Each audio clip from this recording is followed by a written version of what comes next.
la méditation selon les aphorismes du yoga de Patanjali.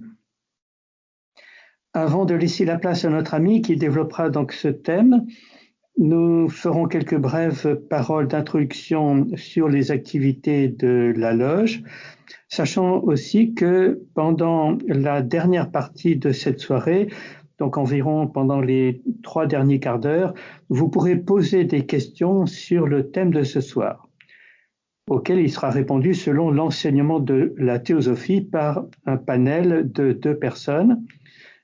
Alors, on rappelle donc que cette réunion dure de 17h30 jusqu'à 19h. Tous les premiers dimanches de chaque mois, il y a une conférence de ce type qu'on appelle conférence panel.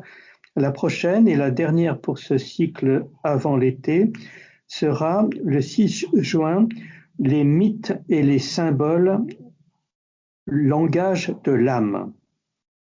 Alors, rappelons aussi que tous les vendredis soirs, vous pouvez nous rejoindre pour la conférence du soir qui se tient de 20h15 à 21h30.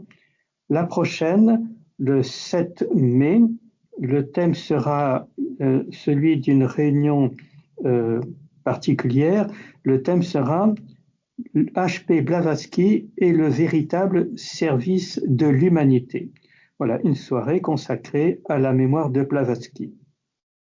Le 14 mai, le thème sera Mémoire et réminiscence, et le 21 mai, que nous enseigne la nature. Alors, vous pouvez accéder au programme de la loge en consultant le site théosophie.fr. En principe, si les conditions le permettent, il y aura un séminaire le 22 mai de 14h à 18h, le samedi 22 mai, sur le thème « Les rêves et l'éveil intérieur ». Alors, le séminaire n'aura pas lieu. Il n'aura pas lieu? Non, ok, d'accord. Donc, d'accord. Ok. C'est juste une précision. Ok, merci. Alors, rappelons que toute cette loge fonctionne sur la base du volontariat. Il n'est jamais rien demandé à personne. Le principe d'union entre les amis est consigné dans ce qu'on appelle la déclaration de la Loge unie des théosophes, que vous pouvez consulter sur le site, que certains ont. Vous pouvez aussi la télécharger. Et cette déclaration, vous verrez, définit les conditions d'une union fraternelle entre tous les associés de cette loge, qui est une loge qu'on appelle de type association de fait, sans statut ni chef. L'attachement à la loge se fait autour des principes fondamentaux et l'approche et l'adhésion à la loge est une approche et une adhésion qui se fait par un cheminement intérieur, une approche progressive vers un enseignement qui nous paraît tout à fait essentiel et dont on a certainement déjà dû avoir un écho dans des vies antérieures. On ne se réunit pas pour la première fois dans une loge. Quand on vient dans une loge, ceux qui viennent pour la première fois ont ce sentiment de retrouver leur maison, leur lieu véritable d'habitation, leur lieu spirituel. Voilà, donc c'est autour de cet enseignement très très ancien qui remonte à la nuit des temps pour les théosophes et à l'éveil de l'humanité. Et c'est un enseignement qui est gravé profondément au cœur de chacun d'entre nous. C'est l'idéal de la fraternité, comme on avait dit, et aussi de l'union et de la réalisation d'une grande œuvre à construire ensemble dans le but donc d'éveiller tous nos frères et sœurs qui sont tous les humains de la Terre, toute l'humanité, vers cette dimension nouvelle que la méditation justement va nous aider à découvrir, et comme on le verra dans quelques instants. Alors, avant d'écouter la conférence, nous ferons une courte lecture tirée d'un ouvrage de William Conchard, justement intitulé Les aphorismes de Patanjali. l'ouvrage de Judge est un ouvrage qui cherche à nous centrer sur les grandes idées essentielles de la méditation. Judge ne rentre pas dans tous les détails de l'arcane, de la grande complexité de la méditation, mais veut nous donner et que nous nous imprégnions de grands principes fondamentaux pour qu'on développe chacun notre compréhension de la méditation et qu'on s'insère de plus en plus dans cette grande nécessité de la méditation. La lecture que nous ferons est tirée de la préface à cet ouvrage de William Conn Judge. Le système, donc ce système du Yoga de Patanjali, postule que l'esprit dans l'homme, Ishvara, n'est pas affecté par les causes d'affliction, les œuvres, les fruits des œuvres ou les désirs. Et que si une ferme position est prise en vue du but à atteindre, l'union avec l'esprit par la concentration, il vient en aide du soi inférieur et l'élève graduellement à des plans supérieurs. Dans ce processus, la volonté acquiert par degrés une tendance de plus en plus forte à agir suivant une ligne différente de celle qui est tracée par la passion et le désir. Ainsi, elle se libère de la domination du désir et finit par subjuguer le mental lui-même. Mais tant que la perfection de la pratique n'est pas atteinte, la volonté continue à agir selon le désir, à ceci près que le désir est alors tourné vers des préoccupations plus élevées et plus éloignées des choses de la vie matérielle. Le livre 4 des aphorismes de Patanjali a pour but de définir l'état parfait qui est dénommé l'isolement. Voilà, nous allons laisser place donc à la conférence.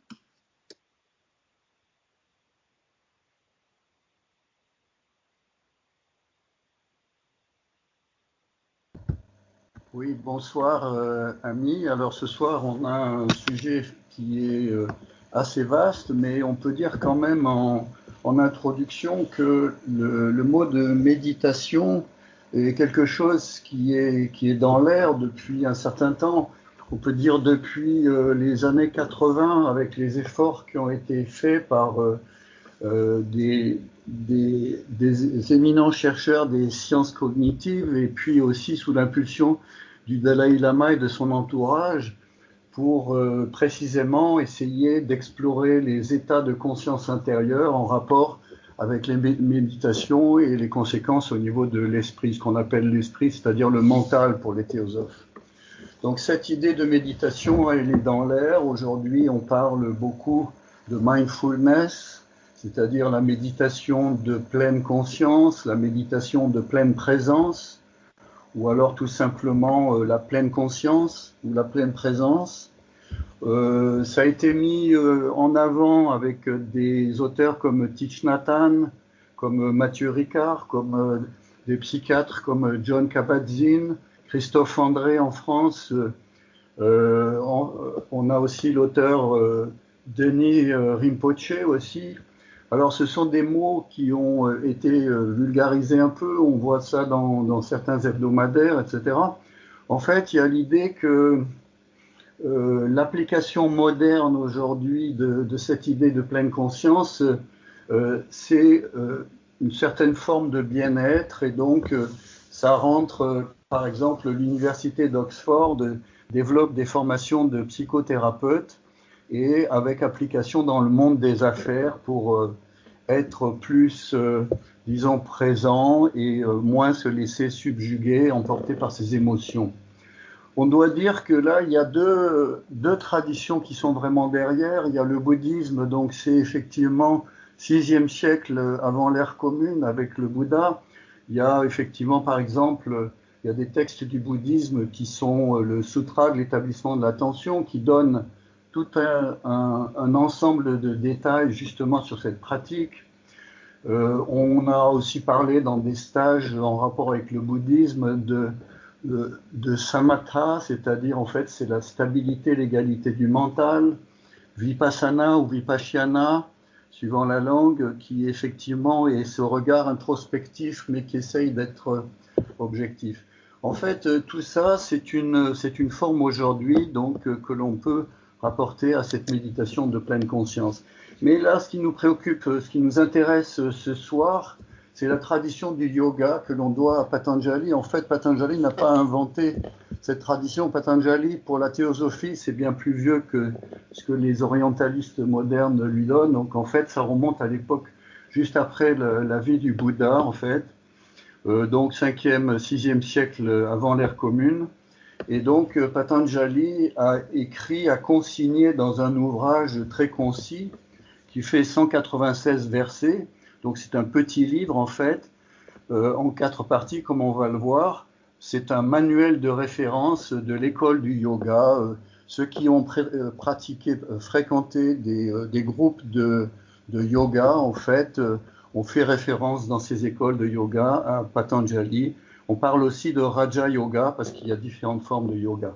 Donc c'est ça qui nous intéresse, c'est cette école, c'est l'une des 6 écoles de philosophie de la spiritualité hindoue et elle est consignée dans ce livre, Les aphorismes du yoga.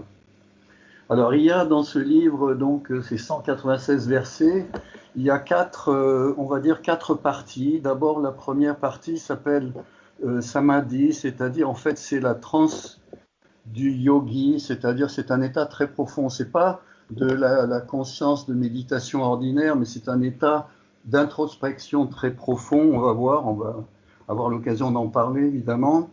Il y a la deuxième partie, c'est les moyens, en fait, c'est un peu le chemin, comment cheminer. La troisième partie, c'est la manifestation de certains pouvoirs qui apparaissent et qui est ce pouvoir de concentration dont on va parler plus. Et puis finalement, pour déboucher sur la 4e partie, qui est le détachement, l'isolement. Alors, on pourrait dire pour la théosophie, avec l'éclairage théosophique, que le sujet de cet ouvrage, c'est finalement la science de l'âme et ses pouvoirs, ou c'est comment aider la psychologie moderne à aller dans la direction d'une véritable psychologie, avec toute la profondeur que ça sous-entend en fait.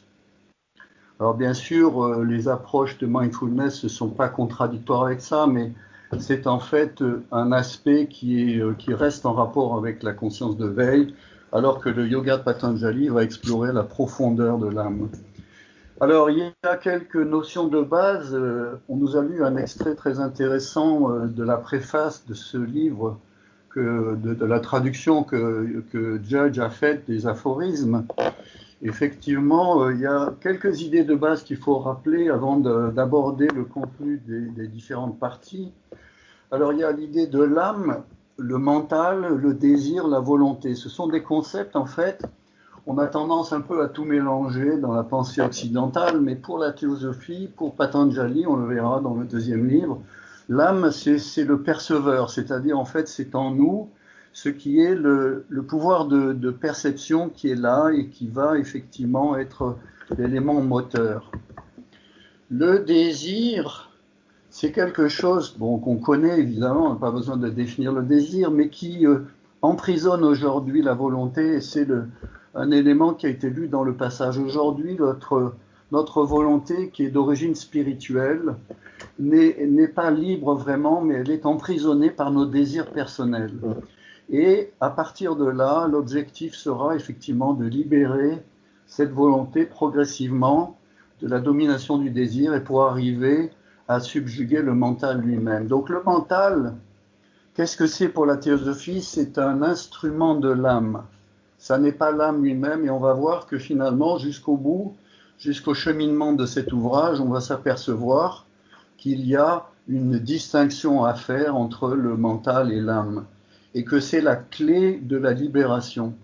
Alors, Un autre point que Judge souligne et qui est très important, c'est que la connaissance, c'est quelque chose qui existe en soi, qui est un plan de la nature. Alors on peut appeler ça le mental universel, quel que soit c'est quelque chose qui est un plan de la nature, qui est une base de la fraternité universelle, qui est un support métaphysique et qui est accessible par le yogi, auquel nous accédons aussi, mais à un niveau moindre, par des réflexions qui déforment un peu. Donc, il y a des possibilités d'accéder à une véritable connaissance qui est là. Ensuite, on l'a dit, mais aujourd'hui, dans l'état actuel des choses, compte tenu du programme d'évolution, et il n'y a rien d'anormal en cela, l'âme, le perceveur, le témoin intérieur, ce que nous sommes vraiment, est enchaîné à la matière. C'est-à-dire, en fait, elle s'est, à travers des cycles et des longs cycles de préparation, s'est revêtue d'enveloppes de plus en plus denses pour arriver à manifester la conscience que nous connaissons à l'état de veille. Et ça, c'est un enchaînement à la matière, c'est-à-dire que nous ne sommes pas libres de la réincarnation, contrairement à ceux qui sont passés dans cet état d'isolement ou de libération de l'enchaînement, et qui donc sont passés au-delà de la nécessité de se réincarner, et qui sont ce qu'on appelle ces maîtres de sagesse. Voilà, donc en fait, l'objectif, c'est de se libérer de cet enchaînement à la matière, et de devenir effectivement quelqu'un, un être qui est capable de servir toute l'humanité, en fait, tous les êtres de la vie, indépendamment et sans préjugés, etc. Alors la méditation, comme on va la voir décrite là, la méditation, c'est le cheminement pour arriver finalement avec ses étapes, sa préparation, ses différentes étapes, ses premiers accomplissements jusqu'à le dernier livre qui est sur la libération ou l'émancipation de l'âme finalement. Alors voilà, en gros, l'objectif c'est d'exposer ça. Alors on comprend bien évidemment que c'est très difficile. Alors en plus, ce qui rend l'étude de cet ouvrage difficile, c'est que ce sont des aphorismes en fait. Un aphorisme, c'est en sanskrit, ce sont des mots très très ramassés. C'est en fait une espèce de sentence qui est qui est très avare de mots et qui dit des choses qu'il faut un peu comme des semences qu'il faut développer par sa méditation en fait. Alors on va aborder donc successivement dans cet exposé, on va aborder les différents livres et puis ensuite à la fin on fera une synthèse pour voir qu'est-ce que ça veut dire pour nous à notre niveau. Nous ne sommes pas des grands yogis, on prétend rien du tout. On prétend être simplement des étudiants de la théosophie qui utilisons des directives qui ont été données par Blavatsky et Judge. Mais en fait, il y a des implications dans cet ouvrage que l'on peut déjà mettre en pratique à notre niveau. Et c'est ça qui est évidemment intéressant. Il y a beaucoup de subtilités. On ne rentrera pas dans toutes ces subtilités, d'abord parce qu'il faut en être capable et on n'en est pas capable, mais en même temps parce qu'il y a des choses qui sont attachées au vocabulaire sanskrit et il ne s'agit pas de plonger dans une érudition stérile en fait. Il y a quand même quelques mots qu'on peut utiliser sans vergogne en fait. Alors, le premier livre donc s'appelle effectivement La méditation, la transe du yogi. Si on regarde les ouvrages de Blavatsky, Samadhi, en fait, elle l'appelle effectivement la transe plutôt que la méditation en fait. Pourquoi? Parce que c'est l'état le plus élevé qui fait effectivement passer la conscience intérieure d'un état où elle est sur disons une réflexion sur la base de ce qu'on appelle une semence, comme on va le voir, et puis pour passer finalement dans un état plus intérieur, au-delà de cet état intérieur basé sur une semence, pour passer dans un état sans semence en fait, c'est-à-dire en fait sans germe de pensée et aller au-delà. Alors dans ce livre 1, cette partie 1, il y a tout de suite, pour rentrer dans le vif du sujet, il y a la définition du yoga ou de la concentration. En fait, c'est l'inhibition ou l'empêchement des modifications du principe pensant, du mental. Donc, en fait, déjà, on voit, on peut dire que les choses sont posées sur la table. Pardon. En fait, il y a 5 modifications du mental qu'on va voir, et le texte dit dans l'aphorisme 2 qu'il faut contrôler, qu'il faut inhiber, c'est-à-dire empêcher les modifications, c'est-à-dire en fait le mental en fait comme une espèce d'éponge qui prend la couleur de ce vers quoi il va et qui se laisse colorer par ça, et effectivement il faut contrôler ce processus intérieur, contrôler cet organe de l'âme qui est le mental. Et à ce moment-là, le texte au verset 3 dit, au moment de la concentration, quand le yoga est atteint, c'est-à-dire l'union, le yoga ça veut dire l'union, hein, à ce moment-là, l'âme, le perceveur, reste dans un état de spectateur sans spectacle. C'est-à-dire que le mental, à ce moment-là, dans ses capacités d'aller refléter, etc., est neutralisé et il est, on va dire, rapatrié, il est uni au pouvoir de l'âme de perception, en fait. En dehors de cet état, l'âme reflète ce que le mental lui apporte comme image, et donc ces modifications du mental qui sont au nombre de 5. Alors en fait, on ne va pas détailler parce que tout ça est indiqué dans les versets, disons, 6 à 11, mais rapidement on peut dire les 5 modifications sont la connaissance correcte. N'oublions pas ce qu'on a dit sur la connaissance, que c'est quelque chose qui existe, un milieu indépendant du perceveur qui existe en tant que tel. La conception erronée, pourquoi elle est erronée, c'est une question. L'imagination, en fait, la fiction, le sommeil et la mémoire. La mémoire aussi est un facteur qui est très très important et qui est en rapport avec tout le psychisme, en fait. Donc ce sont les 5 origines des modifications du mental. Et effectivement, le texte dit que dans le verset 12 du livre 1, il faut procéder aux modifications ou l'empêchement de ces modifications doit s'effectuer à l'aide d'un principe qui est très très important et qui est vraiment l'un des aspects pratiques qu'on verra à la fin, qui est l'exercice et le détachement. On le retrouve comme par hasard, entre guillemets par hasard, dans la Bhagavad Gita au chapitre 6 sur la méditation en fait. Donc c'est l'exercice, c'est-à-dire qu'en fait on ne va pas pouvoir arriver à contrôler le mental si on ne s'y attelle pas à nouveau et en recommençant et en recommençant et en recommençant. Et puis le non-attachement, c'est effectivement ce qu'on trouve le viraga dans la voie du silence ou vairagya ici dans ce texte, mais c'est pareil, hein, la signification, c'est le détachement, c'est le désintéressement en fait. Et ça, c'est tout l'aspect du mental qui est lié à notre psychisme et à nos intérêts émotionnels qui sont derrière. Et qui sont évidemment un poids important pour biaiser, pour nous faire aller dans un endroit plutôt que dans un autre, des attractions, des répulsions, etc. C'est tout ça qu'il va falloir contrôler et qui fait partie de ce qui est les éléments qui sont présentés ici pour contrôler les modifications du mental. Alors ensuite, dans ce livre 1, on passe rapidement, évidemment, on ne va pas détailler, il y a différents niveaux de méditation qui sont évoqués, en fait. Et donc, en fait, il y a 4 niveaux qui sont un aspect argumentatif, ensuite délibératif, après en rapport avec la béatitude intérieure, et puis après l'aspect égoïque, en fait, que l'on va retrouver dans la deuxième partie, en fait.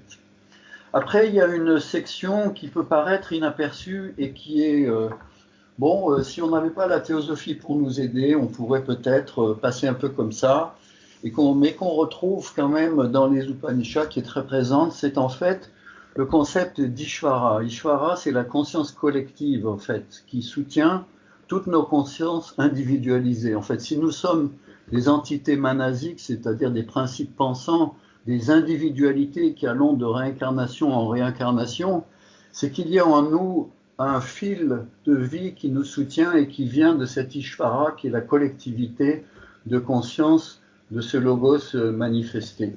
Donc effectivement, il y a donc dans ces versets du 23 à 29, Judd souligne cet aspect et dit effectivement que cet Ishvara peut être on peut se diriger vers cette conscience collective qui est, comme il le dit, c'est l'esprit dans le corps, c'est l'âme suprême, il dit aussi, Judge l'appelle comme ça par ailleurs. En fait, il est au fond de notre nature et c'est ce qui nous relie à ce principe universel, en fait. Donc, il y a là un aspect très mystique sur lequel il faut méditer et qui est bien évidemment la source de l'omniscience, comme c'est dit au verset 25. Et le nom de cet Ishvara, verset 27, c'est la monosyllabe Om que l'on voit régulièrement dans la Gita, dans les textes, dans les Upanishads, etc. Ensuite, entre les versets 30 et 39, il y a la liste des obstacles. Alors, on ne va pas rentrer dans les détails, mais on va juste donner quelques éléments. Alors, par exemple, au verset 30, on a des obstacles à la concentration, à ce processus. La maladie, la lassitude, le doute, la négligence. Il faudrait évidemment s'arrêter sur chacun, mais on n'a pas le temps. Là, la paresse, l'attachement aux objets d'essence, la fausse perception, l'incapacité à atteindre un degré quelconque d'abstraction et l'instabilité dans un état intérieur qui aurait pu être atteint. Alors là, le texte nous dit maintenant, disons jusqu'au verset 39, il y a des moyens pour combattre ces obstacles. Alors on va juste en citer quelques-uns. Par exemple, au verset 37, on peut prendre pour objet donc de réflexion, comme semence de méditation, on pourrait dire, une pensée dépourvue de toute passion, comme par exemple un personnage idéalement pur. On peut penser au Bouddha, on peut penser à un être spirituel qui nous inspire en fait. Ou alors au verset 39, on peut méditer sur n'importe quel sujet qu'on approuve. Par exemple, paix à tous les êtres. On peut prendre ça comme semence de méditation en fait. Voilà, ce sont juste des exemples qui sont donnés. Alors après, dans les versets 40 à 51, là, bien évidemment qu'on va au pas de course, parce qu'il y a plusieurs choses à voir encore. En fait, là, on a des descriptions des états avec l'approfondissement de la méditation pour aller de la phase avec semence, c'est-à-dire en semence comme on vient de le dire, là, c'est-à-dire ça peut être on fait tourner dans son mental, on médite au sens ordinaire du thème, sur l'idée paix à tous les êtres, ou sur le soleil spirituel qui est à la racine de toutes les consciences, qui est la racine universelle derrière toutes les consciences. Et effectivement, on peut passer après progressivement dans des étapes qui sont évoquées, effectivement, à l'état de méditation sans semence qui est évoqué à la fin. On va y revenir. Mais en fait, quand on voit cette démarche progressivement va permettre de débroussailler le terrain, d'enlever les obstacles, comme c'est dit. Et finalement, par exemple, au verset 47 et 47, quand la sagesse a été atteinte par l'état par l'acquisition de l'état mental non délibératif, c'est-à-dire celui où on n'est pas là en train de questionner les choses, mais que l'on accepte et qu'on essaye de rentrer en profondeur, qu'on essaye de se mettre en accord avec le thème, à ce moment-là, le texte dit « il y a apparition d'une clarté spirituelle ». Donc ça veut dire que là, il y a un approfondissement de l'état de conscience, en fait. Le 48, dans ce cas, il y a une connaissance absolument libre d'erreur. Cette clarté spirituelle permet d'aboutir dans un état qui se rapproche de cette connaissance, de ce mental universel, et donc là, de s'affranchir de l'erreur. Et là, le 49, est intéressant. En fait, cette connaissance, elle diffère de celle qui vient du témoignage ou de la déduction, parce qu'en fait, elle est basée ces derniers sont basés sur des éléments qui sont des points de départ, alors que cette connaissance qui est libre de toute erreur, en fait, elle n'a pas un champ particulier, mais elle est en rapport avec la connaissance en elle-même, en fait. Une connaissance, on va dire, au sens profond du terme. Donc, voilà. Alors en fait, dans ce dernier verset de cette première partie, on arrive finalement, il y a, verset 50, il y a un processus qu'il faut que le yogi va examiner, il va s'apercevoir qu'il y a un processus auto-reproducteur de la pensée. Ça va être développé dans les livres, dans les parties 3 et 4, mais ce processus auto-reproducteur, en fait, peut être lui-même arrêté par la volonté du yogi. À ce moment-là, on va passer à la méditation sans semence, parce qu'effectivement, ce qui est auto-reproducteur, c'est la semence, en fait, c'est le contenu mental. Et même cela peut être arrêté par la volonté du yogi et il peut passer. Alors Judge nous dit que progressivement, la pensée peut alors s'élever progressivement dans un plan supérieur. Donc ça veut dire que là, on a traversé cette espèce de neutralité, de conscience, et on passe à un niveau supérieur avec évidemment un champ d'expérience plus profond. Alors voilà, ça c'était le livre 1. C'est un survol, évidemment, on ne peut pas faire beaucoup plus. Alors on va passer maintenant au livre, à la partie 2. Alors cette partie 2, donc là on va revenir un petit peu les pieds sur terre, là.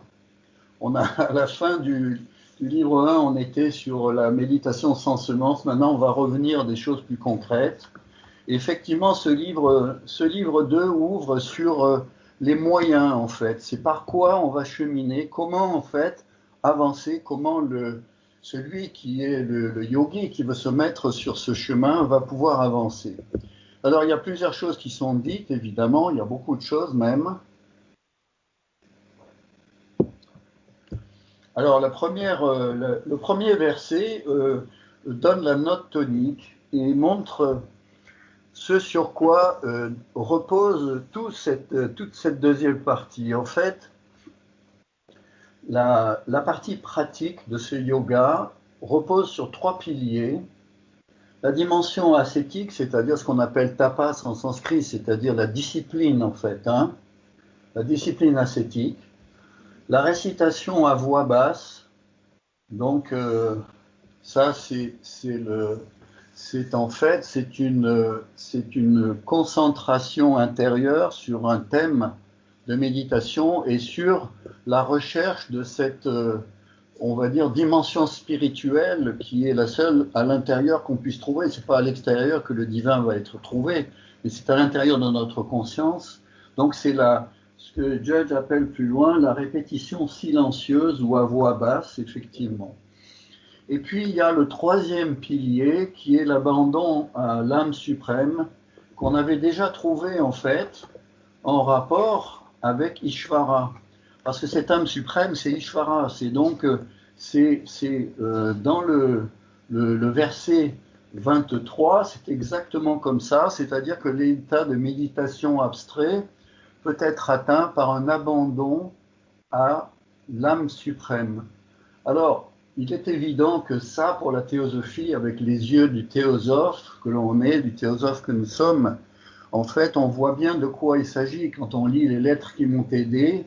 Il s'agit de pratiquer ce que Judge explique dès le 2e chapitre de la Gita, c'est effectivement, il faut accomplir les actions parce qu'elles sont nécessaires, elles sont offertes sur l'autel de la vie, en fait. Il faut les apporter, les donner sans attendre quoi que ce soit en retour.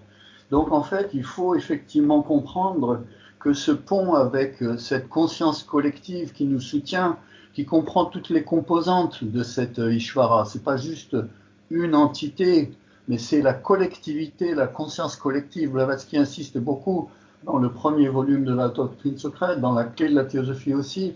Ishvara, c'est une conscience collective de ces hiérarchies manifestées, ou de ce Brahma manifesté.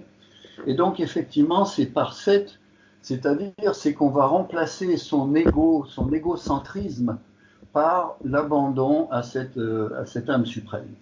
Alors, l'objectif, évidemment, de ces 3 piliers, c'est de progressivement établir la méditation, ça c'est verset 2, établir la méditation et progressivement effacer, gommer, éliminer ce qui est appelé dans ce texte de Patanjali les afflictions, klesha, les afflictions. C'est quoi les afflictions? Ben, en fait, elles sont listées et on va voir que ça, c'est la philosophie qui était la philosophie du yoga et sur lequel ça s'appuie. Et on ne pourra pas faire une démarche du yoga en faisant abstraction de ça. D'abord, elles sont au nombre de 5 là aussi, 5. La première, c'est l'ignorance. La deuxième, c'est l'égoïsme. En fait, c'est le sens de l'ego, en fait, qu'il faudrait dire. C'est le sens du moi. Égoïsme, c'est un mot qui est, c'est plutôt ce qui est le contraire de l'abandon à l'âme suprême, si on veut. Ensuite, il y a le désir. Ensuite, il y a l'aversion. Et puis après, l'attachement tenace à la vie. Ce sont ces 5 qui sont ces 5 afflictions, c'est-à-dire qui affligent le perceveur, l'âme en fait, et qui l'empêche de voir les choses comme elles sont vraiment, et lui surimpose en fait un masque. Alors l'ignorance, on va quand même lire ça parce que c'est très intéressant, mais l'ignorance d'abord est la source de toutes les 4 autres. C'est le nœud en fait, on va le retrouver plus loin. L'ignorance c'est quoi? C'est la notion que ce qui n'est pas éternel, le non éternel, l'impur, le mal, ce qui n'est pas l'âme, et respectivement le confondre avec ce qui est l'éternel, le pur, le bien et l'âme. Donc c'est cette confusion qu'il y a, ce manque de discernement entre donc l'éternel, l'impur, le mal, et ce qui n'est pas l'âme avec l'éternel, le pur, le bien et l'âme. Donc c'est ça le nœud du problème du point de vue de la philosophie pratique du yoga. Alors, évidemment, le verset 10 nous apporte une suggestion pratique, c'est que pour combattre ces afflictions, il faut essayer de développer l'état mental qui est antagoniste, c'est-à-dire contraire en fait à ça. Alors voilà. Ensuite, on va rentrer dans la philosophie de la perception de ce qu'est l'univers, de ce qu'est l'âme, de ce qu'est le mental et de la relation en fait. Alors, tout ça s'est développé dans les versets 18 à 22, mais on nous dit, l'univers, alors évidemment visible et invisible, il ne faut pas oublier l'aspect invisible, il est constitué à partir des éléments, de ce qu'on appelle les qualités, les organes, en fait, il n'existe que pour l'expérience et l'émancipation de l'âme qui est le perceveur, en fait. Donc, l'univers, c'est une construction mentale qui a un but, c'est d'apporter, alors ça nous paraît peut-être un peu lointain de nos préoccupations de tous les jours, parce qu'on ne voit pas, justement, on est pris dans cette ignorance, en fait, ignorance de la réalité des choses, mais en fait, nous sommes un perceveur, et le verset 20 le définit, c'est un sujet de méditation en soi. Crosby l'a beaucoup développé dans ses conférences, en fait. Cette âme, c'est le perceveur, elle est la vision elle-même, pure et simple, non modifiée, et elle perçoit directement les idées. Donc ça veut dire que nous sommes à la racine, nous sommes bien sûr des rayons de ce soleil spirituel intérieur, enfin spirituel au sens très fondateur de toute la vie organisée, mais en fait notre essence vraiment c'est d'être un perceveur, c'est pas d'être notre perception, nos qualités, nos ci, nos là, etc. Tout ça, ce sont des illusions. Alors les hindous, les bouddhistes parlent de l'illusion, la grande illusion, Maya, etc. Mais en fait, là ici, on voit bien que le perceveur, il est vision.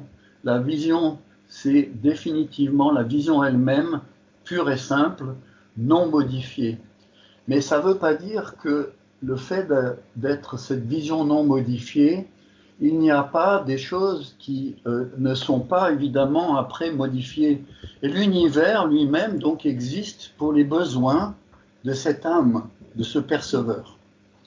Alors, dans les versets qui suivent, la philosophie du yoga, évidemment, développe le point qui est très très important, qui est cette question de l'attachement, en fait.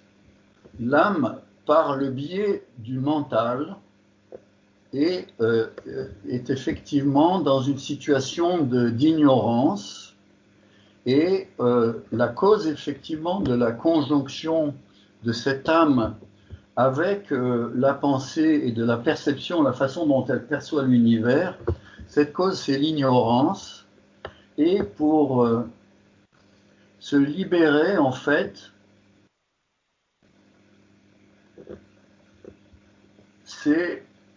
il faut, pour arriver à l'isolement de l'âme, c'est-à-dire en fait de se libérer de cet enchaînement de l'âme, c'est-à-dire de cet attachement à cette vision erronée, en fait, il faut développer, et c'est ce que dit le verset 26, qui est très important, je vais le lire, il dit le moyen de se libérer de l'état d'enchaînement à la matière, c'est la connaissance discriminative parfaite et ininterrompue.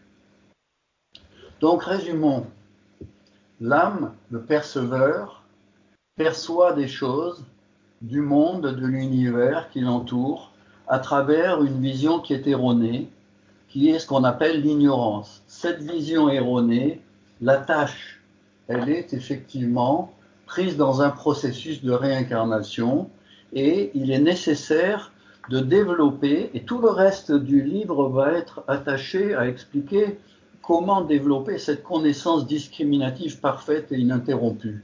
Par la connaissance discriminative, c'est-à-dire qui va séparer le vrai du faux, l'ignorance de la vérité, en fait, on va arriver à surmonter cet attachement et par là même atteindre à la libération ou à l'isolement de l'âme de l'influence, en fait. Voilà. Alors pour ça, le texte dit que bon, évidemment, ça va, par la suite du yoga, bien sûr, se développe et il y a des étapes qui sont progressives. Mais il y a une pratique qui est développée à partir du verset 29 et qui va faire l'objet de tout le reste de la partie 2 et du livre 3, en fait. C'est ce qu'on appelle l'octuple yoga ou le yoga à 8 membres, en fait, et qui est 8 étapes. On en a sûrement entendu parler si on a un peu lu ce livre. Alors en fait, c'est les pratiques d'abstention qui sont les grands vœux. On va lire rapidement, hein. Il y a la discipline qui est appelée religieuse, en fait, les postures, donc asana, hein, ceux qui font du yoga connaissent asana, les postures, la régulation du souffle, pranayama, le contrôle des sens, l'attention, donc ça c'est dharana, la contemplation, dhyana, et la méditation, samadhi. Donc effectivement, là on est sur, alors en sanskrit ça s'appelle 8 membres. 8 membres, ça veut dire en fait, c'est comme les doigts d'une main, c'est si on veut les membres d'un corps, c'est-à-dire en fait, ce sont des parties qui sont inséparables. On ne peut pas faire le yoga si on prend une partie et qu'on y ignore les 7 autres. C'est le sens de ce mot membre en fait. C'est les membres d'un grand corps et qui constituent la discipline, la pratique. Alors, prenons la première, en fait, c'est l'abstinence ou l'abstention, en fait. L'abstention de quoi? En fait, de violence, ahimsa. L'abstention de mensonge, en fait, respect de la vérité. L'abstention de vol. L'abstention de l'incontinence, en fait. Il faut pratiquer la continence. Et l'abstention de convoitise, en fait. Voilà, ça c'est le premier pas, en fait. Donc, c'est bien évidemment quelque chose qui est en rapport avec notre façon de nous comporter dans le monde social. Hein, donc, la violence, la vérité, le vol, la continence et la convoitise. Alors ça, ce sont les grands vœux, ce qui est appelé dans le texte les grands vœux universels, et qu'il faut pratiquer quel que soit le lieu, le temps, les engagements, les circonstances. Ensuite, ce qui est appelé les observances religieuses, bon, on peut trouver d'autres mots, hein, c'est niyama, bon. Alors c'est la purification du mental et du corps, le contentement, c'est-à-dire la satisfaction dans la vie en fait, accepter ce qui nous vient, la discipline ascétique, tapas, la récitation à voix basse, donc ce qu'on a vu tout à l'heure, c'est-à-dire le deuxième des... En fait là on retrouve les trois piliers dits au début de cette deuxième partie, la récitation à voix basse et la persévérante dévotion envers l'âme suprême, c'est-à-dire l'abandon de toutes ses actions au divin universel. Alors, là, on retrouve l'idée qu'on a vue tout à l'heure par rapport, s'il y a évidemment des choses qui sont constatées comme étant répréhensibles dans ces éléments, il est conseillé, au verset 33, d'évoquer les qualités opposées. On retrouve une fois encore cette suggestion, parce qu'effectivement, pour la théosophie, il ne s'agit pas d'essayer de lever une armée pour faire disparaître un défaut, mais il faut essayer de concentrer ses énergies à développer la qualité inverse, en fait. Comme la violence, il faut développer l'idée de la charité, de la non-violence, de l'amour, en fait. Voilà. Alors, ensuite, bon, alors après, on peut passer rapidement, bon, on va dire quelques mots, mais pour arriver jusqu'à la fin de cette deuxième partie, donc en fait, il y a les postures. Alors, on va dire quand même un mot des postures, parce que c'est quand même très intéressant de voir ce qui est dit. Il ne s'agit pas de faire la posture du lotus, il s'agit de prendre une posture qui soit agréable et qui soit facile. Donc voilà, c'est pas le lotus, c'est ce qui nous convient. Et à ce moment-là, évidemment, ça permettra de ne pas être distrait et de se concentrer sur d'autres choses, évidemment. Alors, quand le mental est complètement identifié avec l'infini, l'espace, etc., la posture devient ferme et agréable. C'est-à-dire que quand le mental se dégage du fait « Ah ben ouais, je dois rester dans cette position, etc. » et qu'il sort du champ mental, à ce moment-là, la posture devient ferme et agréable. Elle doit être... voilà. Ensuite, il y a le contrôle de la respiration. Alors là, on voit bien, Judge suggère qu'il y a des choses qui font partie de l'ésotérisme, parce que les aphorismes du yoga, c'est un texte qui se commande de maître à disciple, et donc il y a des clés ésotériques qui ne sont pas données, et dans la régulation du souffle, évidemment, il y a des choses qui sont... pourquoi ? Parce que ça a des effets psychophysiologiques, et ça permet la préparation de ce qu'on va voir après. Effectivement, Judge parle dans le commentaire au verset, la petite note qu'il met après le verset 51, effectivement d'une respiration sur le souffle intérieur. Donc on sort, et là on rentre dans le champ des pranas en fait.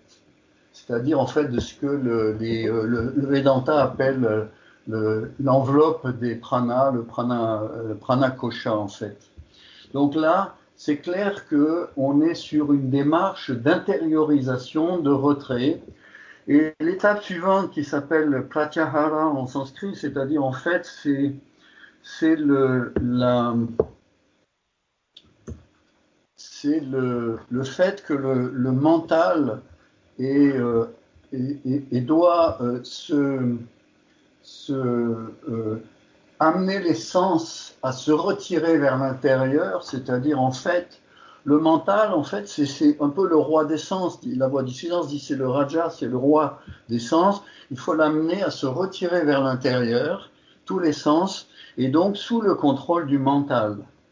Et à ce moment-là, effectivement, les sens doivent être complètement maîtrisés, et le mental, dit le verset 53, se trouve prêt à faire des actes d'attention, Et l'attention, c'est dharana, c'est-à-dire c'est le premier des 3 derniers dans la série des 8 membres de ce yoga octuple. Alors donc là maintenant, c'est la transition avec la partie 3, qui effectivement, cette partie 3, c'est, on pourrait dire, le titre, c'est les manifestations ou les extériorisations de la démarche. Et après, le 4, ça va être l'émancipation, c'est-à-dire l'isolement de l'âme.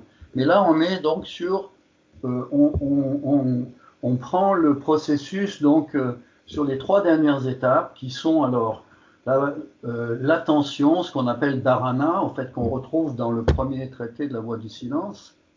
C'est la fixation du mental sur un point, objet ou sujet, en fait. Alors, dharana, en fait, ça c'est important dans la pratique. C'est-à-dire, en fait, c'est lutter contre la tentative de dispersion du mental. Le mental, il a plein de raisons de partir à droite, à gauche, par la mémoire, par toutes sortes de choses qui viennent dans notre psychisme.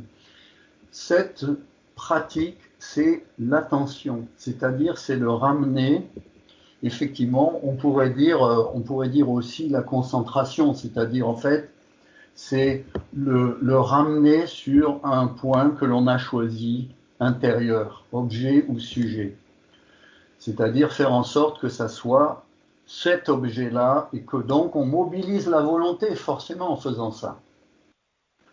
Ensuite, le deuxième, c'est ce qui est appelé la continuation de cette attention sur ce point, c'est dhyana, ce qu'on appelle par ailleurs souvent la méditation proprement dite. Ici, ça s'appelle dans notre texte la contemplation.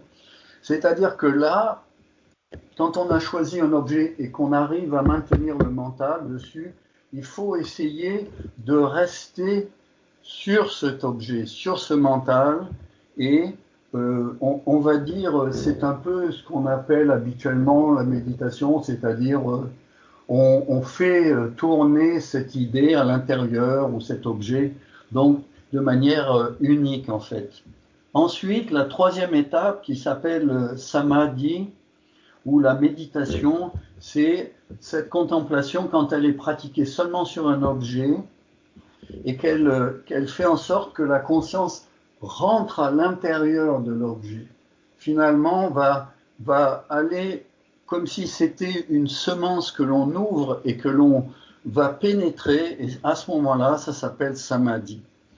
Alors, quand ces 3 étapes sont pratiquées régulièrement, il y a un terme qui est défini dans le texte qui s'appelle samyama, et c'est en fait, c'est quand la fixité de l'attention, la contemplation et la méditation deviennent une pratique régulière en fait. Donc en fait, c'est un entraînement, on l'a dit tout à l'heure, l'exercice et le détachement, il faut s'entraîner. À partir de là, le texte nous dit dans le verset 5, donc cette pratique des 3 aspects qui s'enchaînent en fait, que l'on peut enchaîner en fait, devient naturelle et facile. À ce moment-là, un pouvoir de discernement exact se développe dans le yoga. Donc effectivement, c'est un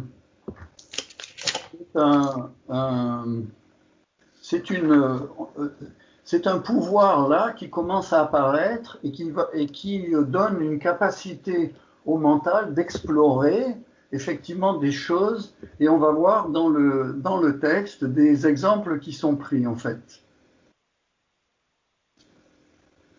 Alors ensuite, le texte, bon là on va passer un peu plus vite parce qu'effectivement il faut avancer, mais le texte montre des nuances sur les mécanismes du mental et sur les 3 types de modification du mental. Donc ça c'est les versets jusqu'au verset 12, 9 à 12. Ensuite, il y a les types de perception, 13 à 16 en fait. Donc on s'aperçoit que là le yogi est en train de comprendre ce qu'il y a derrière les coulisses de la perception, de rentrer dans les mécanismes de la perception. Il y a dans tous ces versets, disons, alors on va prendre le verset 17, bon, ce sont juste des exemples évidemment, on commence à comprendre en fait en utilisant le pouvoir de concentration Sanyama qui a été expliqué. En fait, le yogi arrive à comprendre tout, à dissocier en fait tout son émis par tout être sensible, à comprendre en fait, parce qu'il y a une partie qui correspond à l'intention, il y a une partie qui correspond donc au son, à la vibration, et puis il y a une partie qui correspond à la connaissance, c'est-à-dire il peut comprendre, par exemple, quelqu'un qui parle dans une langue étrangère pour lui, à cause de ce pouvoir-là. Voilà, ça c'est un exemple. On peut prendre le verset 24, qui est un autre exemple aussi. Par la pratique de la concentration sur la bienveillance, la tendresse, le contentement intérieur et le désintéressement, l'ascète, le yogi, est capable d'acquérir à son gré l'amitié de quiconque. Donc, l'amitié de quiconque. Alors, un autre exemple, le 27, alors ça c'est plus métaphysique, mais bon, en concentrant son mental sur le soleil, l'ascète parvient à connaître ce qui concerne toutes les sphères comprises entre la terre et le soleil. Donc, bien sûr que la terre, c'est le dernier état dans l'expression des différents plans métaphysiques, et donc en fait, le yogi a la capacité d'explorer tous ces plans intérieurs, en fait. Alors après, en fait, on va sauter un peu, bon, parce qu'il y a beaucoup de choses, hein, on ne peut pas entrer dans tout ce qui est là. Et puis après, il va falloir conclure sur les parties qui nous concernent, en fait. Alors, il y a quand même le verset 24, quand l'ascète a complètement maîtrisé toutes les influences que le corps exerce sur l'homme intérieur, quand il a éliminé par ailleurs tout intérêt à son sujet et qu'il n'en est absolument plus affecté. Il n'en est plus affecté, donc c'est encore une fois l'abandon à l'âme suprême. Il en résulte la disparition de tout ce que le corps pouvait produire comme obscuration de l'intellect. Donc on voit bien que quand nous fonctionnons à travers le corps physique, Platon a dit, bon oui, effectivement, le corps soma, c'est-à-dire c'est un tombeau. En fait, c'est un tombeau du point de vue de la réalité spirituelle, de la vision des archétypes. Donc effectivement, le yogi arrive à un état où il peut s'affranchir de l'obscuration que produit le corps. Alors en fait, ensuite il y a au 45, le yogi va contrôler tous les éléments par un examen de ce qui effectivement constitue les éléments, par tous les mécanismes qu'il y a derrière l'essence, il va contrôler l'essence et il va en découler, alors la liste est longue, mais des pouvoirs en fait, des pouvoirs sur les éléments, des pouvoirs sur les sens. Et puis, alors on va regarder, à partir de là, évidemment, le verset 50 par exemple, l'ascète qui a acquis la connaissance exacte, discriminative de la vérité, sur la vérité et sur la nature de l'âme, en lui s'éveille la connaissance et la maîtrise de toutes les formes de vie dans leur nature essentielle. Donc, on ne peut pas être plus haut dans tous les états de conscience deviennent compréhensibles, non seulement compréhensibles, c'est-à-dire connaissables, mais également maîtrisables. Donc on peut dire que ça c'est l'omniscience, l'ouverture à l'omniscience et l'omnipotence. Dans le verset 54, le verset 54, l'ascète finalement arrive à développer des pouvoirs qui lui permettent de sentir des différences qui sont tellement sensibles qu'elles sont impossibles à connaître par d'autres moyens, en particulier la division ultime du temps, etc. Donc à partir de là, on voit bien que le chemin est proche de l'émancipation. Alors dans le dernier, donc on va balayer rapidement le dernier livre quand même, parce qu'on ne peut pas le laisser de côté avant de passer à la synthèse en fait. Alors dans ce dernier livre, on pourrait dire que le yogi, l'ascète, va aller plus loin dans l'exploration des processus cognitifs, du fonctionnement du mental, ce qui va amener finalement à l'émancipation et à la libération de l'enchaînement à la matière, et donc effectivement. Alors, il va explorer, et là, on est on survole de très haut tout ça, hein, là. Disons que le texte va explorer ce qu'on appelle les dépôts mentaux, c'est-à-dire en fait le yogi, avant qu'il puisse avoir une conscience qui soit libre de tout attachement et qui puisse voir effectivement objectivement les choses sans être troublé. En fait, il va falloir comprendre les mécanismes des dépôts mentaux, comment on peut effectivement, comment ils prennent leurs racines et comment ils peuvent être modifiés. Alors, le mental, il faut évidemment rentrer dans cette mécanique, comprendre que tout est perçu parce qu'il y a à l'intérieur, ce qu'on a dit, ce perceveur qui est l'esprit qui préside, qui n'est pas modifié. S'il était modifié, il ne pourrait pas prendre connaissance de tout ce qui change.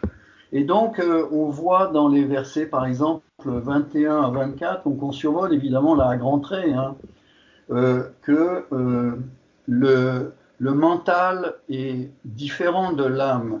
Et donc, par cette démarche de compréhension des mécanismes mentaux et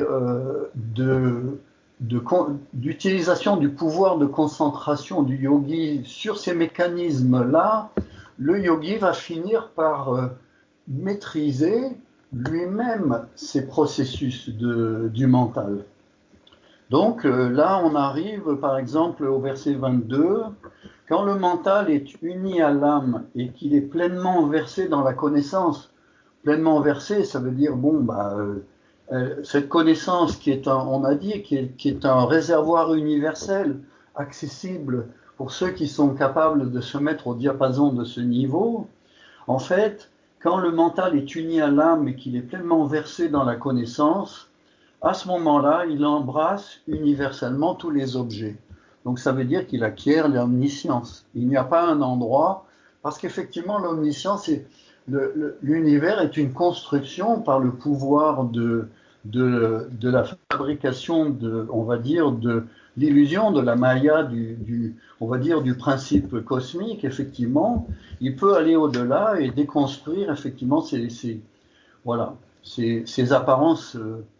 Quand le mental assume des formes, il existe dans le but il existe dans le but de l'émancipation de l'âme et il fonctionne avec elle. C'est-à-dire que le mental est perçu à ce stade-là par le yogi comme un auxiliaire nécessaire et non pas comme lui-même.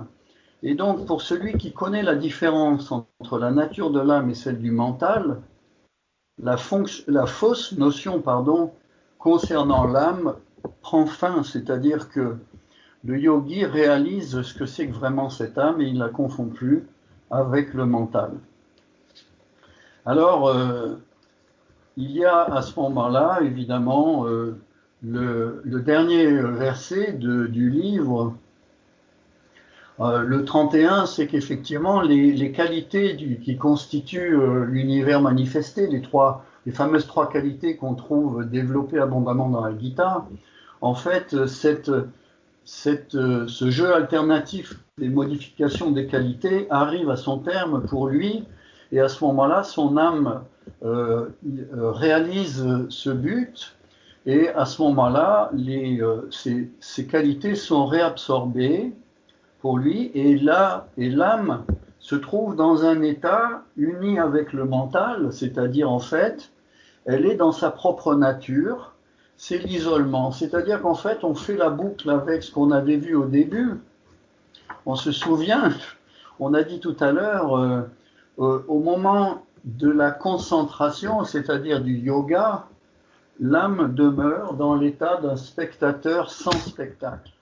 En fait, la véritable état donc de cet isolement, c'est quand l'âme, si on veut l'être intérieur, la racine spirituelle, le perceveur, est effectivement libre de toute teinture, de toute subjectivité, et qui effectivement se retrouve en tant que pur pouvoir de conscience. Voilà, alors en fait on a balayé donc tous les éléments. Maintenant il nous reste quand même, avant de passer aux questions, bon, on a un peu entamé la partie, mais bon, il faut quand même, c'est un livre qui est tellement riche qu'on ne peut pas escamoter quand même beaucoup de choses. Alors pour nous, à notre niveau, quelle synthèse on peut faire en fait? D'abord, la première chose peut-être qu'il faut rappeler, c'est que le livre 2, la deuxième partie, nous souligne l'importance de l'éthique, c'est-à-dire l'abstention d'un certain nombre de choses et la discipline qu'il faut cultiver.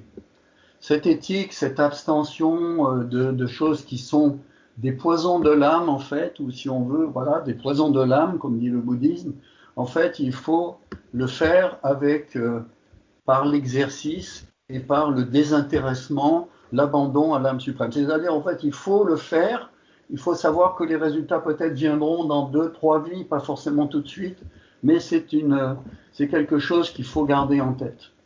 Alors pourquoi faut-il pratiquer la méditation? En fait, il faut c'est pour pouvoir devenir un observateur non biaisé, libéré de l'enchaînement du mental à la matière. Alors évidemment, in fine, pour la théosophie, c'est parcourir ce chemin pour devenir atteindre cet état d'un maître de sagesse qui, lui, à son niveau, peut aider en toute objectivité toute la nature. Et parce qu'il est libéré de ce qui pourrait être un biais dans un sens ou dans un autre, etc.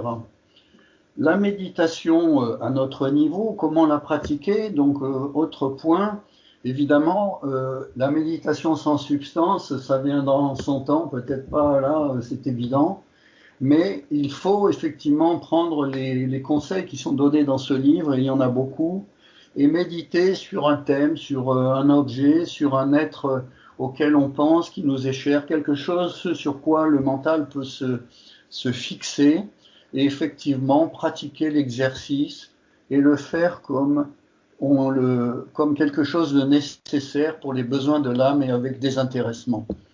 Et pour la théosophie, pour terminer, en fait, il ne faut pas oublier la notion du karma. Le karma, c'est la confiance en la vie, c'est le fait que derrière tout ça, il y a le soi, nous sommes des expressions de ce soi de toutes les créatures, et qu'effectivement, ça n'est pas notre promotion qui nous intéresse, et c'est effectivement cet état collectif d'émancipation de l'humanité. Voilà. Donc, merci pour ce très bel exposé. C'est vrai que c'était très difficile et même impossible d'être beaucoup plus court. Hein. Alors, dans le temps qui nous reste, quelle sera la première question?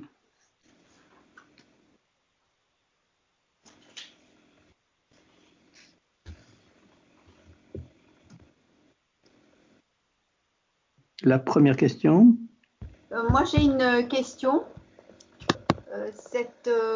D'accord. Cet exposé, ce livre plutôt qui a été donné pour notre étude, est un programme, si on comprend bien, qui s'étale sur plusieurs vies.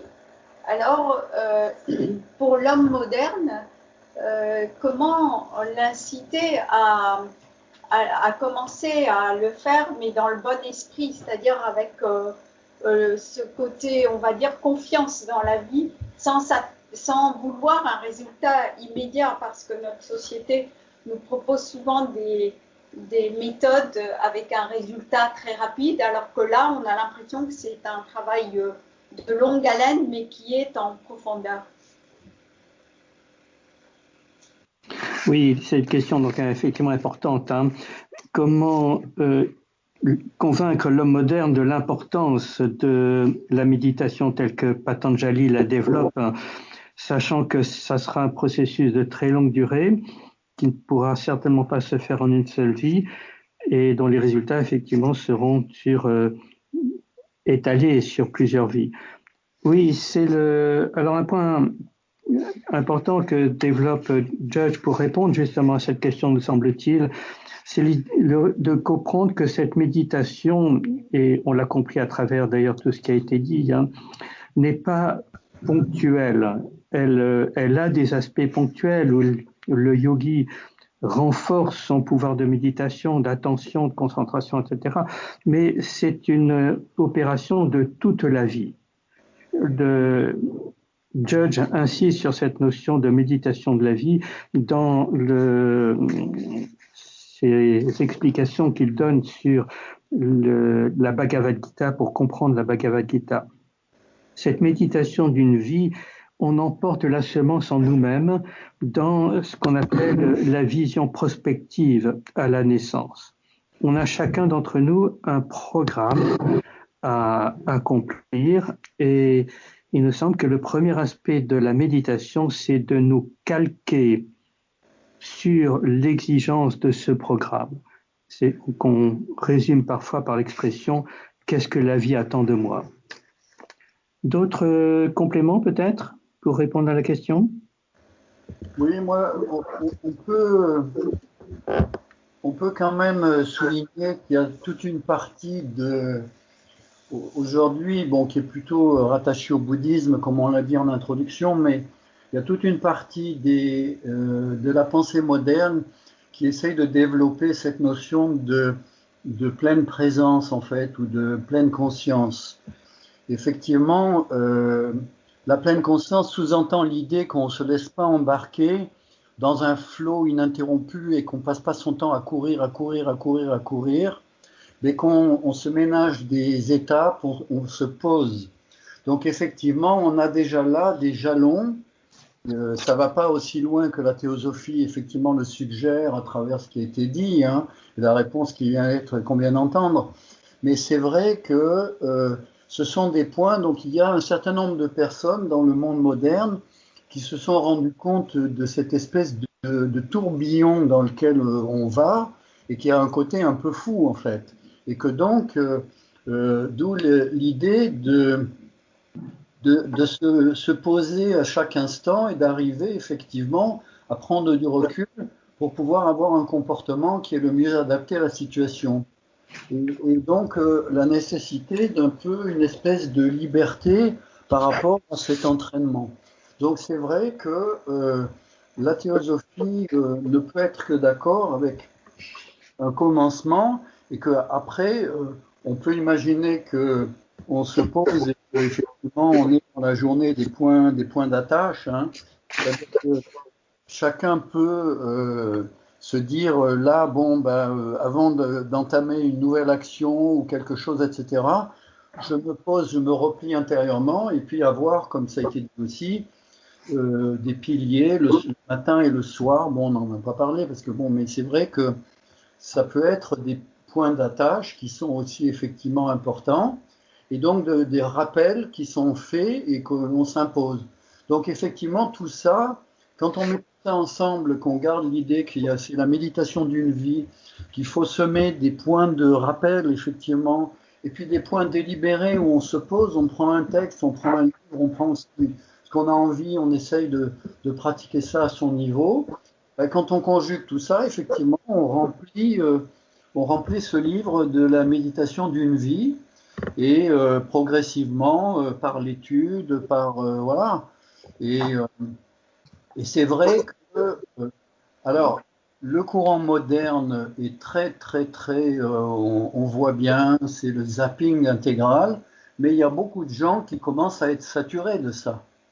Donc, nous, on est un peu, à la limite, les théosophes, on est un peu en retrait sur le côté, mais en même temps, on est aussi en avance par rapport à la suite.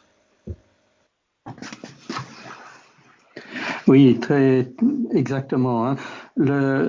On voit que cette démarche progressive, le temps était trop court pour le développer, mais inclut ce qu'on appelle le yoga du sommeil.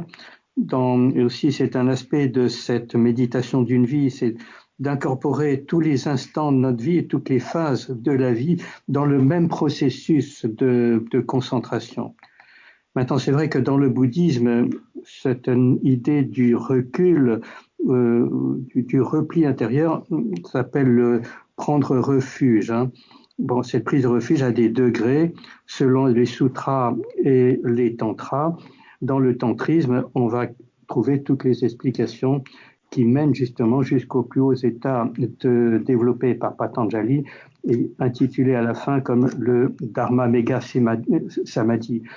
Ceci se retrouve dans le tantrisme. D'autres questions? Alors justement, pour nous qui sommes engagés dans la vie moderne agitée, quel est le meilleur moment pour faire une concentration régulière? Est-ce que c'est le matin lorsque nos énergies sont meilleures que le soir? Il semblerait bien quand même que le matin soit plus propice parce que on est censé, sauf si on a eu un sommeil agité, mais c'est le conseil qu'on trouve en théosophie, avant de s'activer, de penser au café, de penser à ci et ça et de la journée, tout ce qu'on a à faire, on est normalement en position, on va dire intérieure, pour prendre un peu la rosée qui peut avoir perlé sur notre tissu blanc tendu de l'âme qui revient de ces états intérieurs, du sommeil profond, parce que toutes les nuits nous passons effectivement dans cet état du sommeil profond, mais notre difficulté c'est d'arriver à transférer des choses consciemment. Donc le matin semble être un moment privilégié où on est avant de se lancer dans la routine, avant de prendre son petit déjeuner, de s'habiller, de faire ci, de faire tout ça. C'est peut-être le meilleur moment. Maintenant, la théosophie conseille, on trouve dans les aphorismes, dans les lettres de Judge, on trouve l'idée par exemple d'essayer de consacrer une demi-heure, etc. Mais le soir n'est pas inintéressant non plus parce que c'est pour précisément la préparation au sommeil aussi. Ça a été dit à propos du yoga du sommeil, mais bon, on va pas développer trop pour laisser place à d'autres questions. Mais c'est vrai que le soir est intéressant aussi pour calmer le mental, pour faire un peu le point, pour voir s'il n'y a pas des choses à rectifier, etc.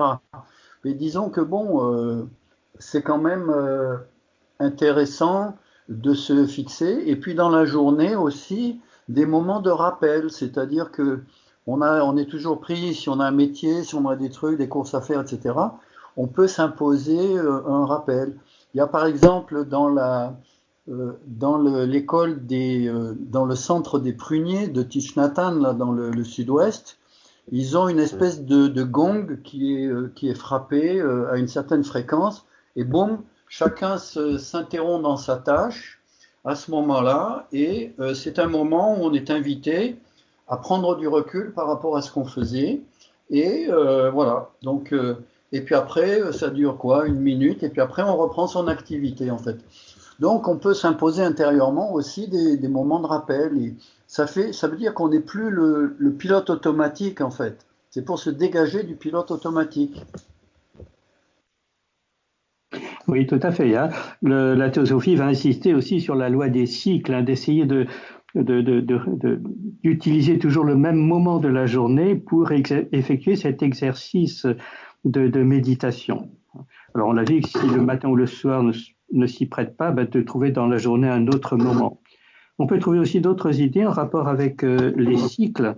C'est d'associer ces cycles à des moments particuliers de la journée, comme la levée du soleil ou le coucher du soleil. Hein, voilà. Donc on va trouver comme ça différents éléments.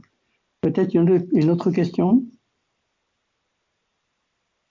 Oui, pratiquement, j'ai une question sur l'utilisation de ces aphorismes dans la pratique, parce que effectivement l'analyse c'est très complexe, mais est une belle analyse, on peut dire, de ces choses très complexes, et le fait qu'on a fait ça, c'est bien.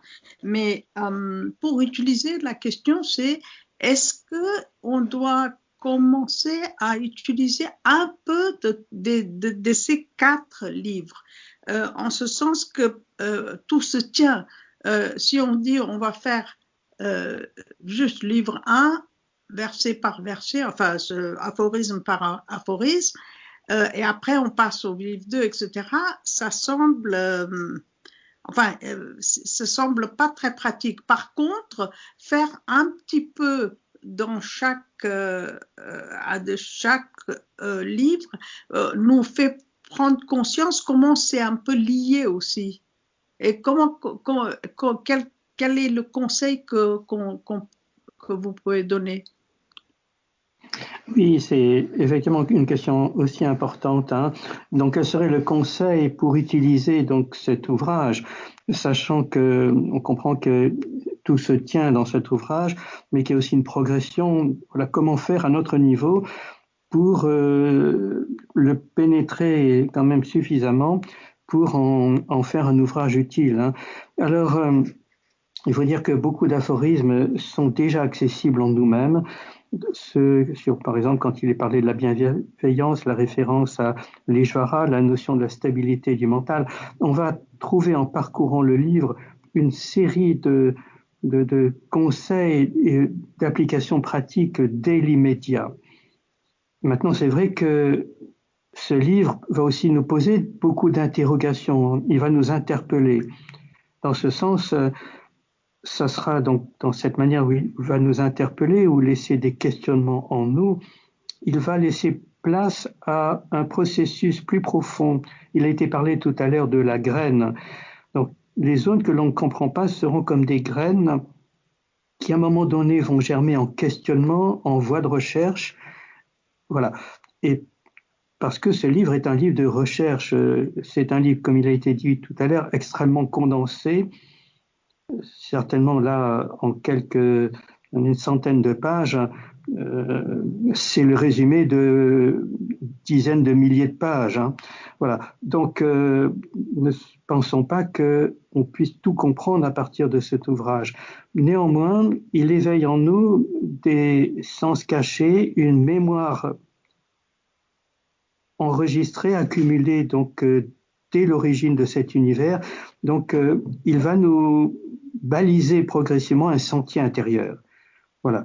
Et comme il a été dit tout à l'heure, hein, c'est non seulement un livre de toute une vie, mais de toutes les vies successives. Progressivement, il va ouvrir un sentier intérieur.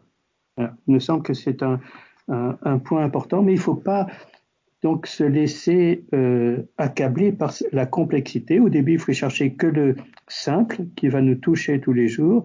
Hein. Il y a beaucoup d'aphorismes en ce sujet, applicables dès le départ, mais ensuite laisser germer en nous-mêmes le questionnement, et en temps voulu, ce questionnement germera et nous donnera la piste des approfondissements successifs. Peut-être d'autres éléments pour compléter?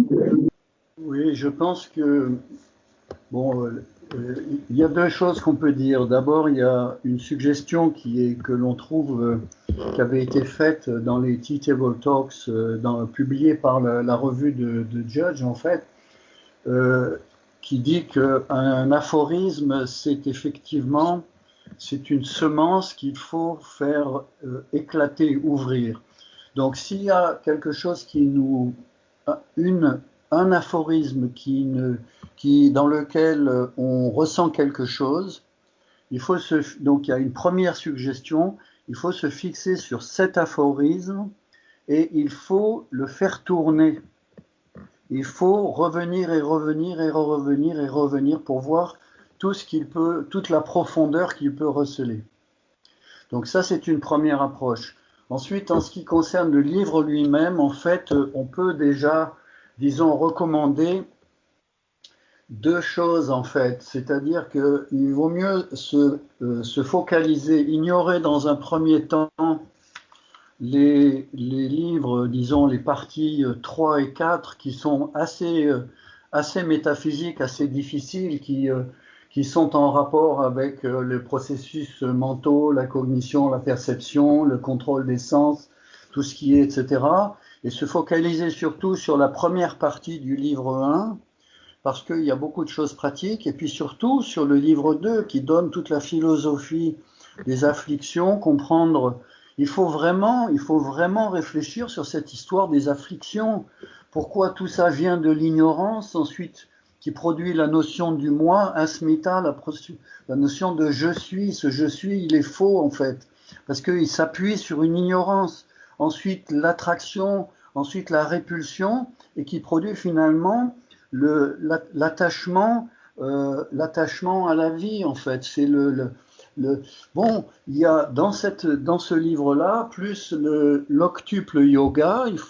Alors on va pas s'attarder sur les postures, sur la maîtrise du souffle ou sur le contrôle des sens.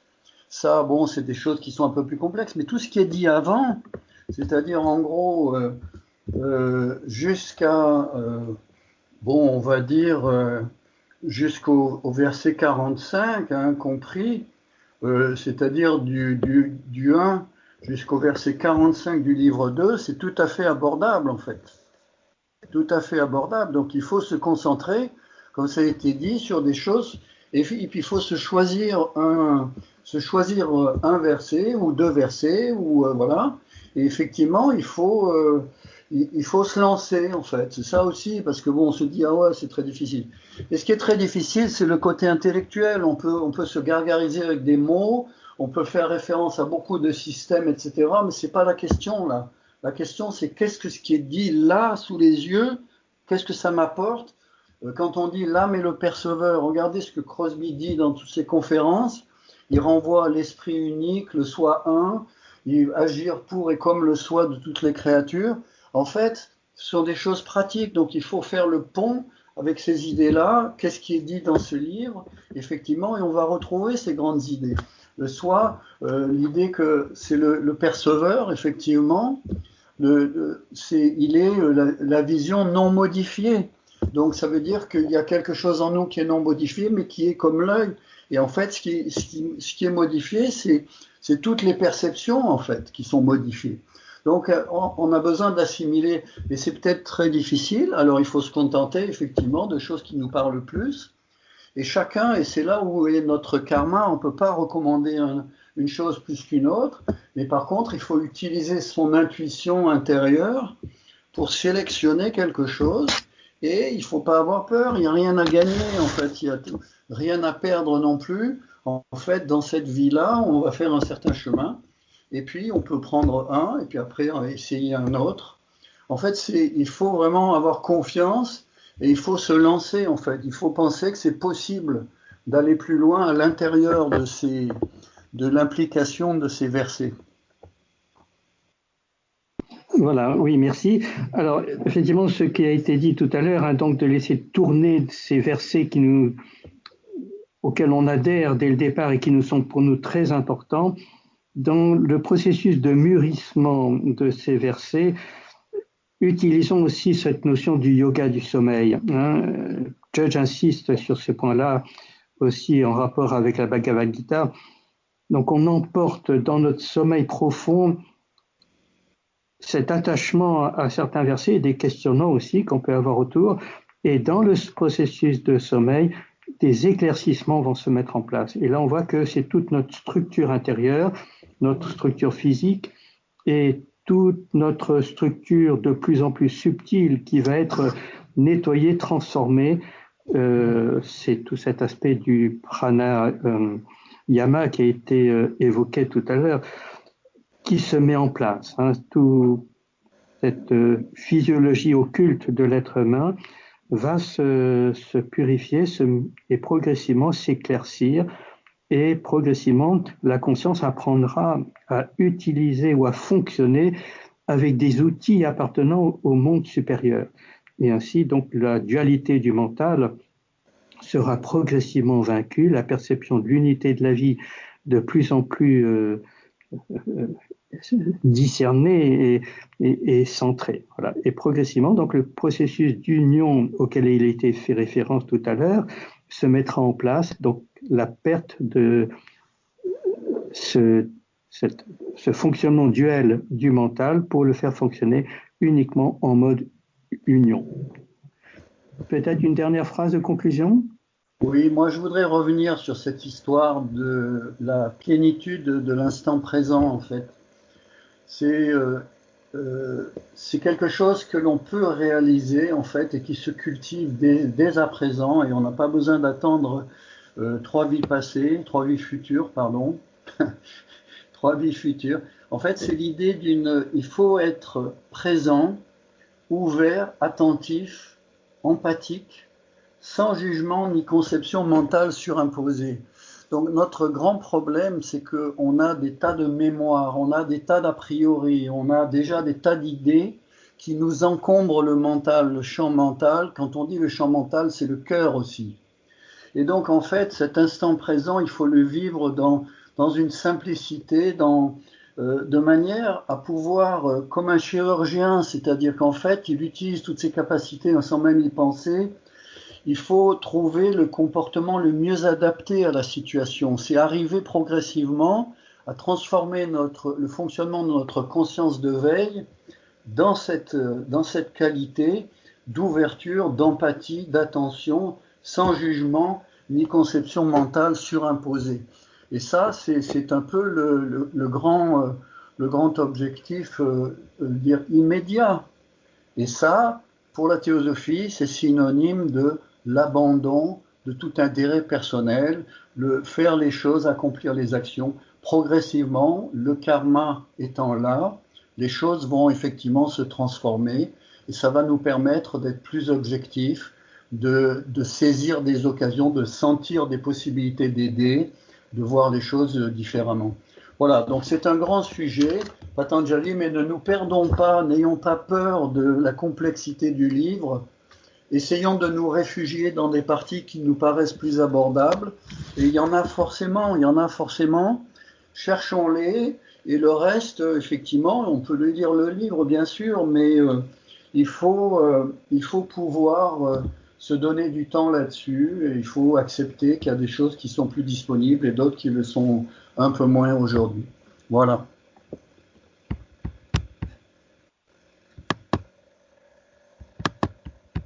Merci. Nous allons maintenant devoir nous quitter. Donc, à vendredi prochain pour la conférence du 7 mai. Merci. Bonne soirée à tous. Au revoir et merci. Merci beaucoup. Merci.